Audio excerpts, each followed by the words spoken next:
Nick, I told you I'd shoot a video for you explaining how the Tippmann Clicker 1500 press would work with a steel rule die. This is an example of a steel rule die. This is a .937 high die. It's mounted in wood and it has ejection foam in there to kick out the pattern of material after it cuts out. Now you had mentioned you would probably have 9 or 10 different patterns, so you would need 9 or 10 different boards such as this.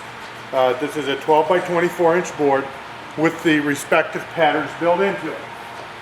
Now the next thing we discussed was the registration pins. On those die boards you would have registration pins such as this. These are retractable pins that go in and out so it does not affect your cut.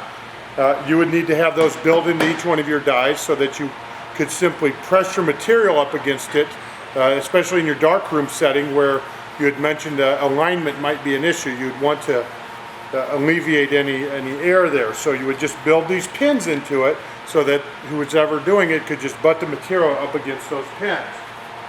Now with this type of die, we're going to put the die on the bottom blade up. And the cutting board, that's a plastic black polyethylene surface that you cut against, is going to be mounted to the top of the press. Now in this case I have it clamped with these clamps, but you can actually mount it on the top. There are mounting holes on the top of the press. So I don't have any more of your material, so I'm just going to cycle the press with nothing in it.